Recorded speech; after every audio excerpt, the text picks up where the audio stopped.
Good morning, Redeemer family. It is so good to be with you guys this morning. My name is Giuseppe Ramazzini. I am the youth director, and it is awesome to be with you guys. This is our family fifth Sunday on our third Sunday of the month. Yeah. We're going to have a great time today. It'll be a time of fellowship after our service, a time of having a nacho bar. We'll have a salsa competition. I know a handful of people got some salsas ready, and we'll have having a salsa competition. There's also a water slide bounce house for all our kids, so it's going to be a really fun Sunday. And I got a couple announcements for you guys with stuff that is going on in the life of our church. So a couple of things. This Monday, tomorrow, we have our spiritual practice lab. Throughout this year, if you've been joining us throughout the year, we've been doing our spiritual practices. And this last month, we've been practicing solitude and silence and solitude. So we have a lab tomorrow. Perfect. Tomorrow at 8 a.m. in room 5. Tomorrow at 8 a.m. in room 5, we would love for you to come and join us and practice and spend some time in silence, spend some time in meditation, and spend some time in some community too, and what that looks like doing that together. So that will be a really sweet time. Another announcement, and this is a reminder for all the women, there will be no women's lunch this Saturday. No women's lunch this Saturday. Kathy Ryan, I think, sent out an email, but I want to let you guys know as well, no women's lunch this Saturday. And the only other announcement I have for you, we have a shorter announcement day. We are having a Meet the Staff. If you have been here forever and want to connect with the staff more, we are always here on every Sunday and would love to connect with you. But if you're maybe newer to the congregation and would love to kind of be specific and have conversations about ministry or the church or whatever it might be, or just personal conversations, we're having a time to meet the staff August 31st, right after the service in room 5. If you have any questions or if you'd like to RSVP or talk to Dan about that, talk to Dan. Pastor Dan would love to meet with you, chat with you a little bit, and we'd all love to spend some time with you guys too. So a reminder, after our service, salsa competition, nacho bar, water slides. It's going to be a good time. I'm gonna transition this to Matt. Thanks, Giuseppe. Good morning, everyone. Good to be together, as Giuseppe said. And kids, I'm so grateful. Most of you will be with us the whole service. So thanks for being here with us this morning. So grateful to have you. It will be a bit of a different order of service because of the things we'll do this morning. But as we normally do, we'll start with a call to worship.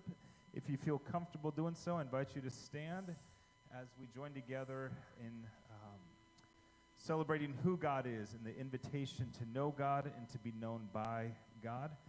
And if you feel comfortable reading the bolded text when they show up on the screen, feel free to do that as well. Our compassionate and faithful God, you made humankind as your image bearers. We, male and female, are created to be like you. We long to know you and to be known by you. You made all the delicate inner parts of our bodies, and in our mother's wombs, you purposefully knit us together. We long to know you and to be known by you. With open arms, you invite us to experience your healing love. For you are like a mother who bends down to lift her infant to her cheek. We long to know you and to be known by you. In the midst of our fears and worries, you are like a mother eagle who hovers over her young. So we come this morning to take shelter under your protective wings. We long to know you and to be known by you. You promise to comfort us as a mother comforts her child, for you are compassionate and gracious. You are very patient and overflow with love and faithfulness. We long to know you and to be known by you.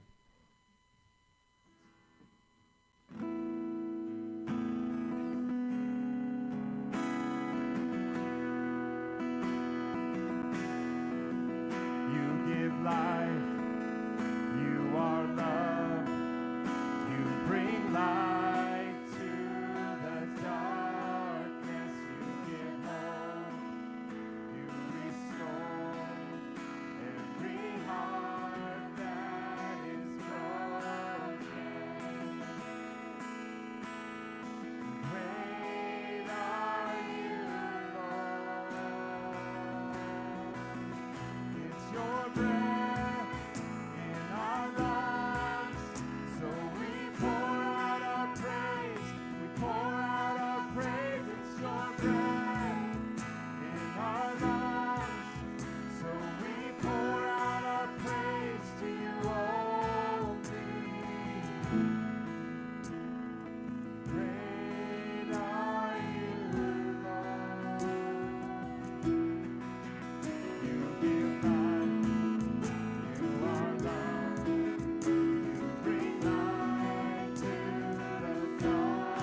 are privileged to have most of our kids with us all service, but if you are a kid who is TK and under, we have a special class for you. You're welcome to go back to Pastor Natalie. Will be back to help direct you in the atrium there. So TK and younger, you're welcome to go to your class now if you would like.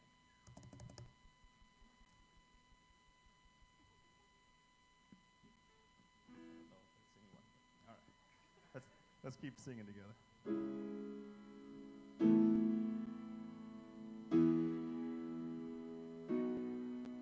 I will lift my eyes to the hills from where my help comes. My help comes from the one who made heaven and earth. My feet will not be moved. I won't be moved.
Good morning. Great to be here with all of you. I want to do something. Alethea is going to George Fox. This is our last Sunday leading us in worship. And Alethea, I know you don't do it for accolades and for applause, but I just want to speak on my part, and I believe all of our part, that you have blessed me and blessed us by leading us in worship over these last 5 years. And so thank you.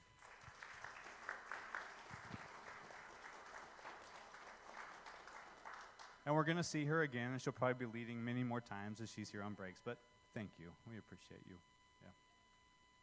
Yeah, she said it's been an honor. All right, so today we're doing something special, doing something a little bit different. We are answering questions about faith.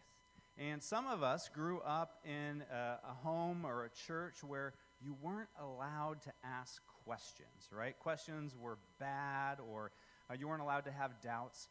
But our hope is that as a church, we can have open hands and ask questions and learn together and doubt and struggle and grow together.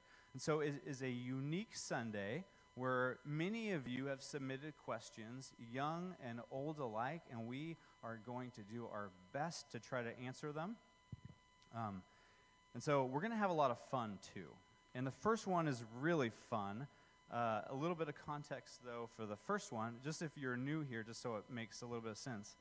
I like pranks a lot. And I think over the years I've developed a little bit of a reputation for doing different fun kind of pranks in our church life. And so the first question, we're going to start off on that, is addressed to me. And that is, for Dan, what is the best prank you have ever done? The best prank you have ever done. And so I'm going to share it with you. And it's so timely that Giuseppe is up here with me, too, because it was on Giuseppe. So Giuseppe started out as a youth director, and we went through, I would say, a pretty rigorous hiring process. There were several interviews, some meetings. We called references, and we thought we knew him very well. He thought he knew us well, too, but he was wrong. So I want to set the stage. First staff meeting with Giuseppe. We're all around my office. We have a big table there. And we used to do staff meetings with paper handouts, right? And so all across there, we would have just references and things in bold to the big day, June 13th. The big day, June 13th. It was just kind of here and there. And so we would also just casually in the staff meeting just reference, the big day is on June 13th. And we kept a really straight face. We did a really good job. And we just kind of went on, and we would look at it and talk about it. And then, after a little while, Giuseppe's like, hey, guys, what is the big day? And then with the best straight face I could, I said, Jesus is coming back on June 13th. And you should have seen his face. It was like... And I really think that he thought that he had joined a cult right at that moment there. It was a good one. That was one of my favorite pranks. So, all right, Giuseppe, what's that? He's still here. Yeah. All right, we have another question. Maybe you could. Still waiting for that big day. It was a funny day as I sat around that table looking at everybody's faces. For me, we have another question. And this one is kind of on the line with what's Dan's favorite prank, is what is God's will for my life? Just joking. What is God's will for my life? Rhetorical. And that was posed. So strap in. We're going to have a couple of hours that we get to sit here before our lunch. No, I'm just joking. What is God's will for life, for my life? And that is a great question. I think probably one that all of us have probably asked ourselves. Maybe one that all of us continually ask yourselves. I know I'm even in that midst as well, too. But it is a great question as we all get to kind of sit in that, too. In our call to worship this morning, our first call was Genesis 1, 26 through 28. It says, "You made humankind as your image bearers. We, male and female, are created to be like you, to be like you." And we get this right in the beginning of Genesis. Well, what does it mean to be like God? Who is God like? And throughout the rest of Scripture, and even in the beginning of Genesis, we kind of get to see images of what God is like. In Exodus, we get to see God is compassionate, faithful. His steadfast love is enduring forever. We get to see his mercy and his grace. And what does that mean for me in my life? If I'm called to be like God, if we are male and female created in his image to rule and subdue over creation in his likeness, what does that actually look like? What does that mean? For the purveyor of life, for the creator of goodness, how am I supposed to live that out in my life too?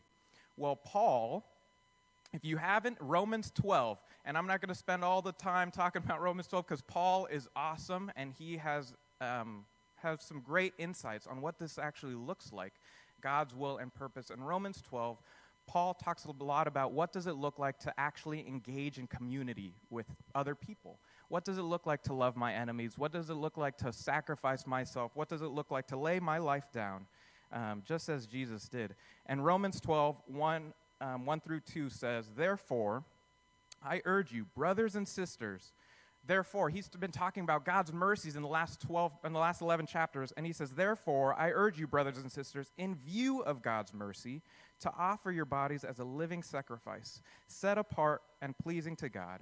This is your true and proper worship. Do not conform to the pattern of this world, but be transformed by the renewing of your mind. Then you will be able to test and approve what God's will is, his good, perfect, and pleasing will." Paul then kind of talks a little bit about what does that look like to walk in line, and what does it look like to wrestle with God and figuring out, God, what is your will for me and my purpose? And though it is a rhetorical question, and for each of us, I think that will look very different, but as a whole, this is, I think, a big purpose and where God's calling us, is to grow life, to bear fruits, to be fruitful, as in Genesis 1. What does for Jesus a call to bear fruits of the Spirit, of faith, kindness, goodness, joy, peace, patience? What does it look like for me to love my neighbor when Jesus says, what are the two greatest commands? To love God and love your neighbor as yourself. God's purpose and God's will is for us to live and invite people into his kingdom. And that kingdom is filled with God's presence, which brings forth fruit and life into our present reality. And we trust, just as in that joke, we trust that one day his kingdom will fully be on earth as it is in heaven. And that is our purpose, our will that God has for us too. Thank you, Giuseppe. It does not say June 13th, though. Correct. Okay. Yeah. Kids, how we doing? We still with us? I think so. I think kids are still with us. All right, next question. This question says, as we pass through the veil, are we going to see loved ones again? What is the veil? Do they see us? And so I'm I'm changing that question a little bit for our kind of tradition. So in some traditions, the veil separates God and man, kind of between heaven and earth. And so I'm going to kind of talk about the question. I'm rephrasing it to, when we're in heaven or after we die, are we going to see our loved ones again? That's what I'm going to go for today. So I want to read to you just briefly from two places, Matthew 8 and Hebrews 2. Jesus says in Matthew 8, "Many will come from the east and west and will take their places at the feast with Abraham, Isaac, and Jacob in the kingdom of heaven." So the kingdom of heaven is here and now, but is also be fully fulfilled when Jesus comes back. And so in that kingdom of heaven, when it's fully there, Jesus names people. He names people. He names Abraham, Isaac, and Jacob. There are real people that will be there, right? People that can be recognized. Hebrews 2, chapter 2, verse 10 says, Jesus is bringing children to glory. And in verse 11, it says, Jesus is not ashamed to call these brothers and sisters. And so there's a feast with brothers and sisters that's going to happen. When I think about that, I think of a family reunion. There's going to be a family reunion for those that know God. What a great thing. My favorite family reunions are weddings. Anyone else like weddings? Yeah? Here's the things that I like about weddings. There's this great joy that's there. There's great food. There is music. My favorite part about the wedding, though, is not the bride and the groom. It's going around and visiting all of the people, seeing my relatives that I haven't seen in so long, friends from long ago. I think that it's going to be like that. And this is good news for us because it means that we will see old friends again. We will see aunts, uncles, relatives, parents.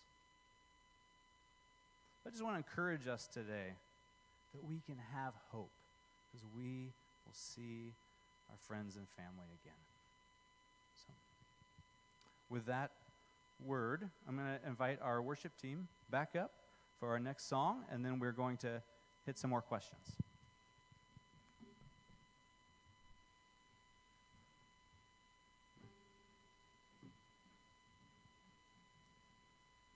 Feel free to stand for this song, Trust in You.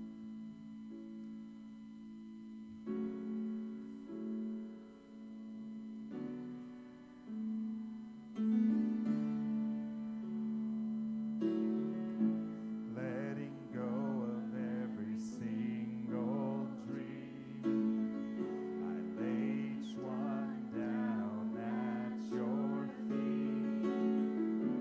Every moment of my wandering,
Hi.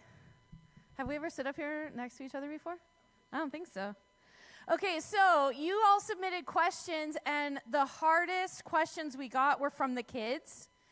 And so we gave them to Matt. We gave the hardest questions that came from the kids to Matt. Matt's going first. No, you were first. No? Oh, I'm going first. Okay, what one is first? No, that's Matt's question. Sorry. I'd planned. All right, that's fine. So great. I'm sorry.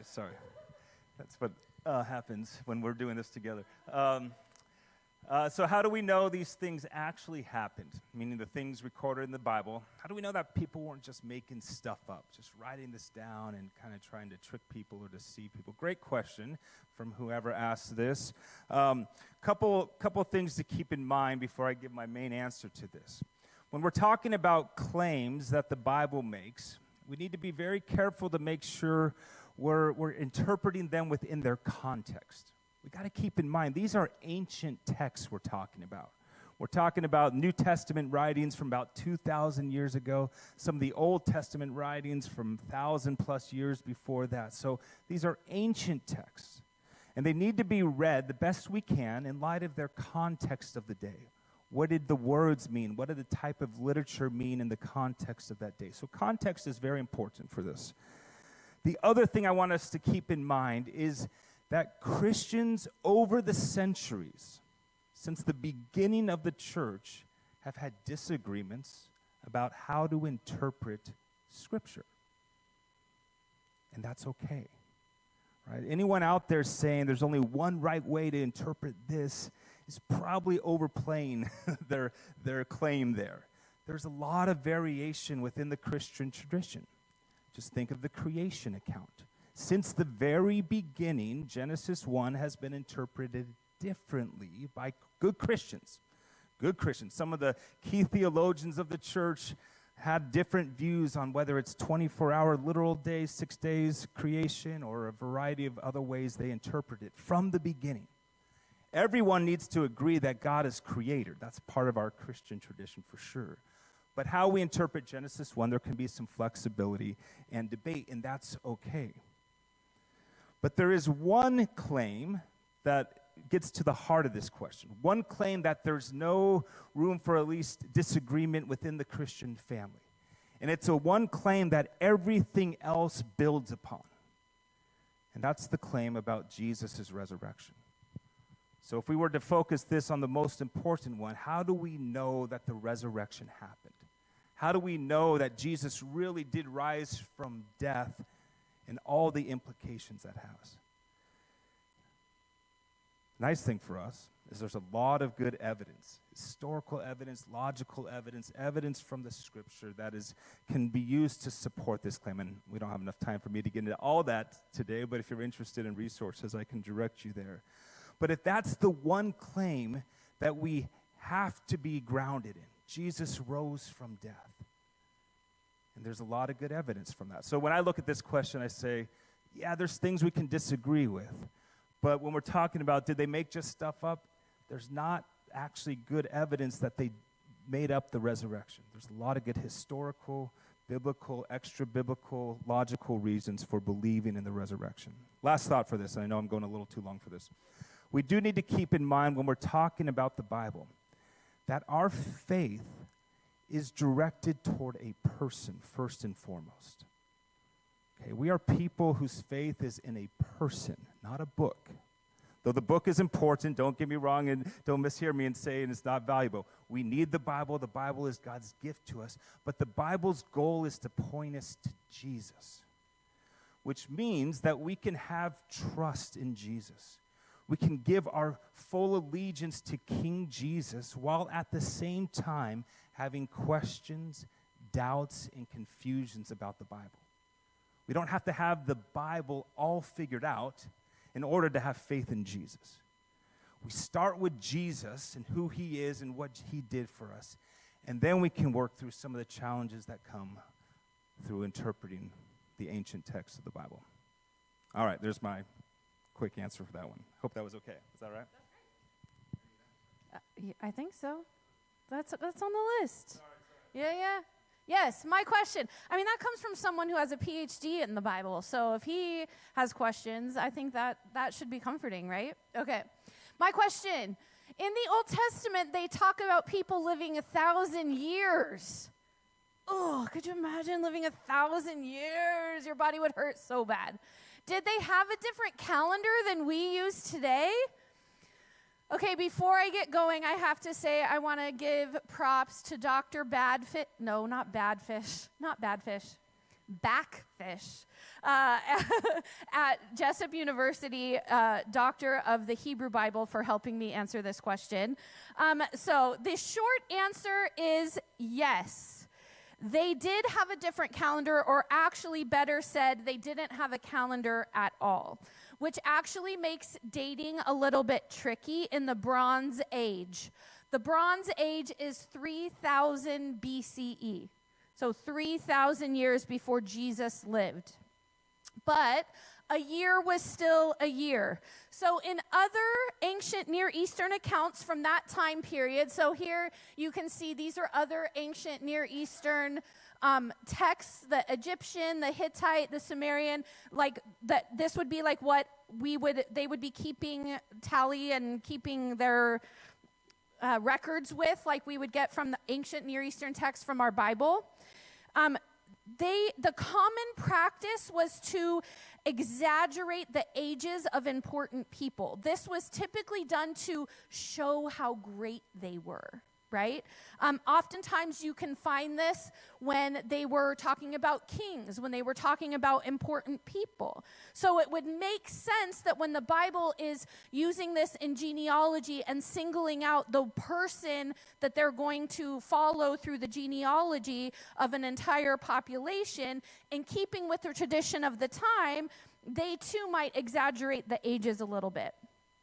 So you might have heard other explanations like, these people were so early on, they still had some of that perfectness left over from Adam and Eve before the fall, and so that perfectness helped them keep living longer, right? They still had some of those perfect cells left in their body. Or people lived longer because it was before the flood, or things like that. And like Matt said, there's lots of people who have different interpretations of that. But if I was going to give you the answer, my answer would be that the author of Genesis was using a common practice in the time of that day that was probably exaggerating the ages of the great and important people in the genealogies of that time. Again, thanks to Dr. Backfish for her help in that. All right, so this one's an easy one. From a kid. How did God make everything out of nothing? And whoever asked this question, I just want to say I'm so grateful for it, because I've loved just thinking about it all week. I've just kind of been playing around in my head with this question. It's been a lot of fun. So a couple thoughts here. The Christian tradition, as I just mentioned, claims that God, Father, Son, and Spirit, God, is the source, the ultimate cause of everything that exists. So the elements such as oxygen, carbon, hydrogen, calcium, helium, and phosphorus, these atoms that form the building block of all creation, right? The stars are made of these things, we're made of these things, the plants, these basic elements, and that's just a few of them. But there was a time, even time's kind of not the best word for this, but there was a time, a moment when those things did not exist, and then there was a moment when they did exist, right? That's what this question is talking about. There was a time when there was no stuff, and then there was a time when there was stuff. So how do we get from no stuff to stuff? How did God do it? And I'm going to tell you exactly how God did it. So what I'd like you to do is just maybe close your eyes. Let's also do an imagination exercise here. Just think for a moment. And kids, if you're still with me, I'd love for you to think of this too. Think of a moment when you created something that you were really proud of. Something super exciting that you wanted to show someone. It could be a coloring page, a drawing, a painting, maybe some type of Lego creation. Some of you might have built a home, prepared teaching curriculum, maybe some invention. Just do you have something in mind that you've created that you were proud of, excited about? Now, as you're thinking about that, you're also saying, well, okay, I had stuff that I used to create this stuff. So if you're going to try to make a connection to God, it's way off. That's true. Okay, you use stuff to create stuff. Fair enough. But what I want you to think about is how you felt in creating it. Can you remember the focus, the intention? Can you remember the imagination? You had this vision of something and you wanted to bring it to life. Maybe the joy, the love, and some of the work that went into it too, but the joy and the love. Can you feel those things right now as you remember? All right, you got something? You can open your eyes now if you want, or stay asleep. So before stuff came into existence, God existed. God is that community of persons, Father, Son, and Spirit. And this community is characterized by love. God is love. The three persons who participate in this community before the stuff came about, they were completely happy, completely content. Because they're in this community of divine self-giving and receiving love, this beautiful community of love. But at some moment, they decide to create. They decided to share their community of love with creatures who are not divine. Stars, planets, angels, animals, insects, fish, trees, and humans. So how did God make something out of nothing? Although there was no stuff, there technically wasn't nothing, right? There was God. There was the community of love. And there was God's imagination, God's focus, God's intention, God's joy, and ultimately God's love. So if I were to answer this brilliant question from one of our kids, I would say, and that's how God created stuff out of no stuff.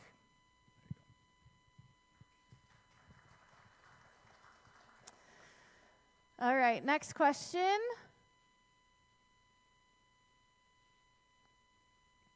Was Jesus black? Now, Janelle, I'm going to have you wait to show slides till I say.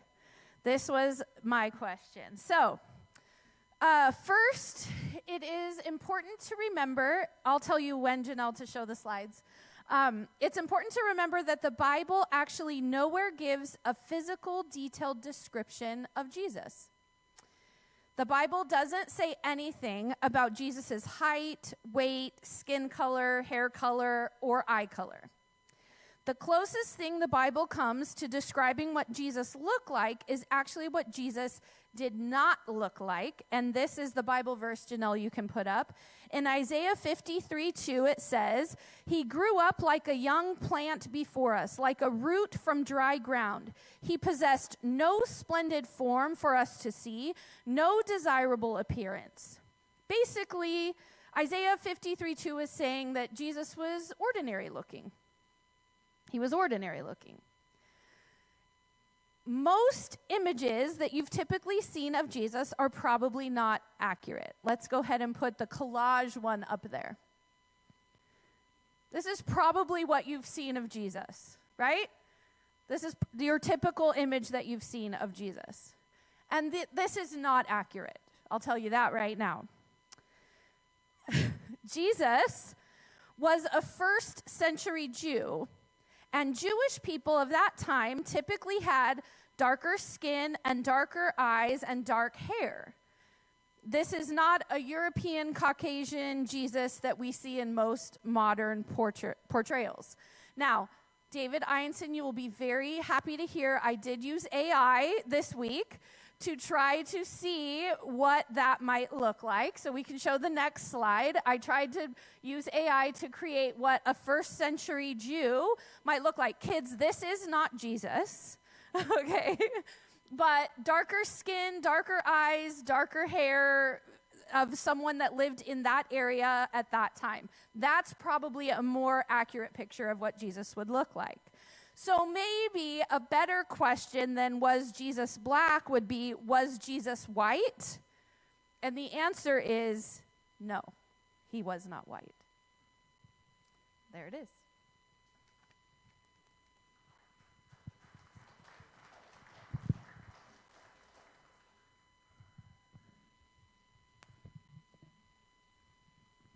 Song we're going to sing connects well with the creation question, the love of God. Again, if you feel comfortable, you're welcome to stand as we sing it together.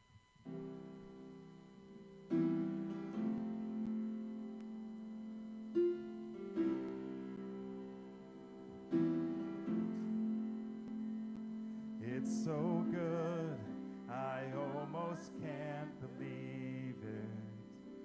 Far beyond what hearts could ever dream.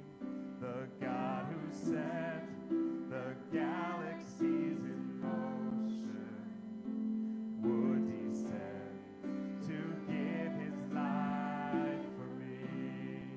For what could make perfection lead for sinners? What leads a king to pay so great a cost? All my life, my heart will sing the answer. Only the love of God. Singing, oh, how great is the love of God. He paid our debt on that rugged cross. For all our days we will sing our Savior's praise. How great is the love of God.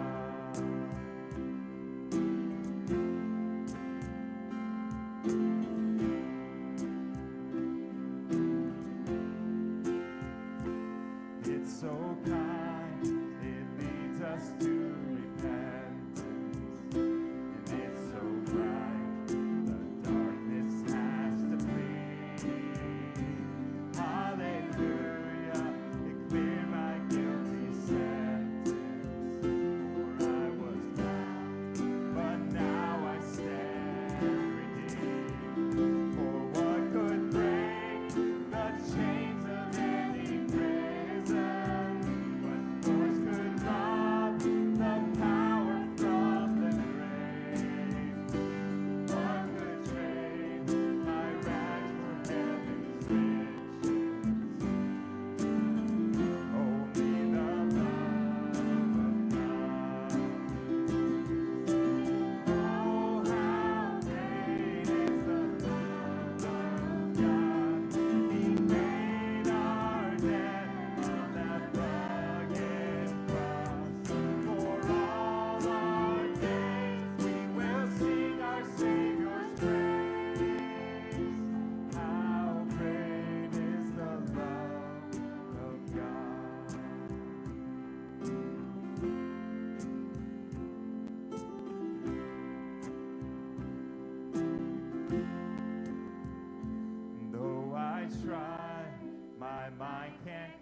So our next question, why do Catholics still have Jesus on the cross and their symbols, as their symbol?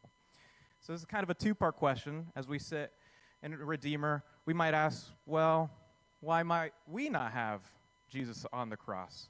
And it's a couple of different answers. As a historical context, during the Reformation, some Protestants were opposed to use religious images, as afraid that they might lead to idolatry.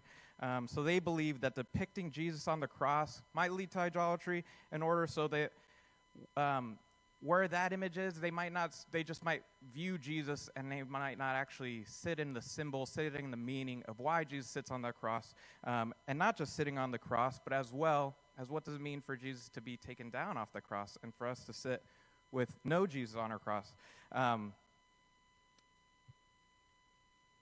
There's also this aspect for Catholics too, and I'm obviously, as we sit here, I kind of did some research in the Catholic Church and kind of just different views and different thoughts on why this is. And so some like I said, historical context during the Reformation, Protestants not wanting to go in the views of idolatry and wanted to just protect that view, taking Jesus off the cross was a big piece. But for Catholics, I read, this is a magazine in 2000 that this Catholic publisher published, but it said, this woman specifically talking about this, said, "What I see is not a dead Jesus who offends me, but a vivid reminder of the very essence of salvation. My own sinfulness that made such an extreme sacrifice necessary, and the incomprehensible love of God incarnate laying down his life for me." She says, "The crucifix also tells us that suffering is not something to fear, as though it could rob us of the fullness of Christian life. Because Jesus made suffering a servant in the cause of redemption. If received with faith, suffering can unite us to him in a way few things can." I think it's what we're emphasizing on. Is Jesus on the cross? Is he taken off the cross? As Protestant Christians, as we get after the Reformation, this emphasis on Jesus' resurrection, as Matt sat up here and talked, as Christians, if we believe anything, is this belief in Jesus and not just his death on the cross, but ultimately his resurrection from that cross. If we sit in a Catholic church and you see Jesus on that cross, it is an emphasis on the God who loves you, who shows you an endless amount of mercy, suffering on that cross for you too. And thankfully, he doesn't stay on that cross either. That is our hope, that is our faith, that we have our faith in Jesus, not just that he died on the cross, but that he rose again, that he conquers the grave for each and every one of us. Why do Catholics continue to have Jesus as their symbol on their cross? Because that love that Jesus has for each and every one of us is powerful. And though he conquers the grave, he still suffers in our place too. But for us today, we get to sit in both of that. We get to sit and take communion this morning, and I'm going to open the table up for us to take communion. But we get that reminder that Jesus said, "This is my body, broken for you. Take and eat." Jesus says, "This is my blood shed for you. Take and drink." And all glory in God that Jesus does not stay on that cross, that Jesus does not stay in that tomb, but that he overcomes the grave, and that he invites each and every one of us into a relationship, not through our own will and through our own power, but because the mercy, because the love, because that each and every one of you is created in his image. And as we closed our eyes and we thought what it feels like to create, and that love, and maybe some of you were thinking of kids, maybe some of you were thinking of families, what that actually looks like, that God, the all-powerful, has that same love for you, and it abounds in ways that are incomprehensible. So this morning, I'm going to open the table up, and we can kind of take communion on our own time, can go back to our own seat and take it on our own time. So let me...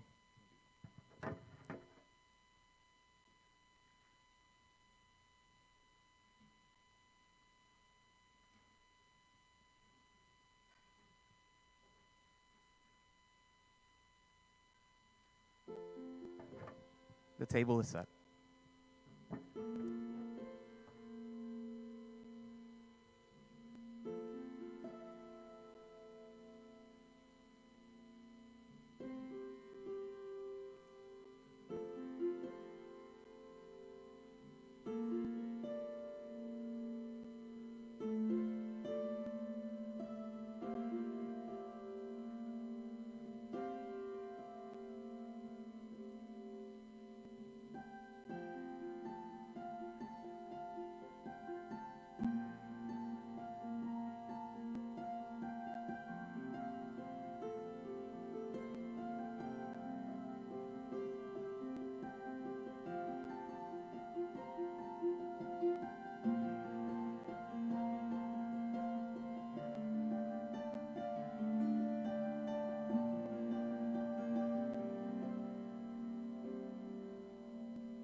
Our closing song this morning celebrates the love of God that we've sung about, God as creator, but it's also recognizing the fact that the one who created all things is the God who can make all things new again. And that's his promise to us and to the world, that sin and death and violence and chaos do not have the last word. He is in the process of making all things new again because of Jesus' death and resurrection. So let's stand as we celebrate this truth together, grounding us this morning, and then we'll be able to head to our celebration.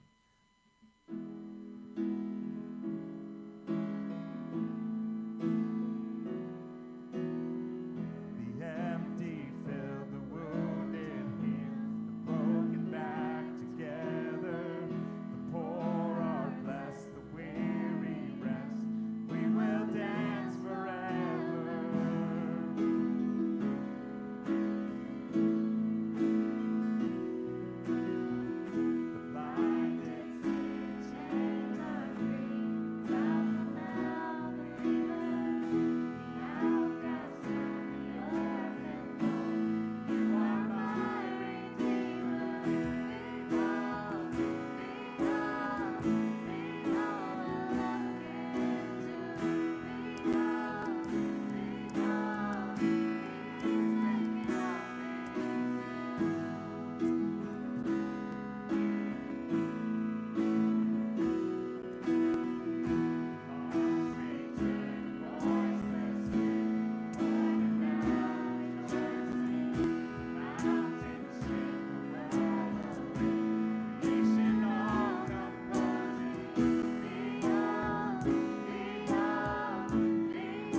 All right, you can actually sit down.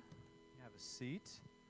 The benediction is a little lengthier today. There's a little bit of a question with it.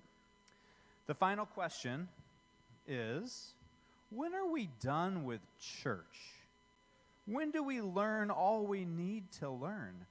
And this comes from a child, and I think behind this question is like this idea that we go through Sunday school, and do you ever graduate at some point? Do you ever stop learning? And so there's a passage I want to share with you right before we go. Proverbs 4:5, it says, "Get wisdom," or go after wisdom. Pursue wisdom.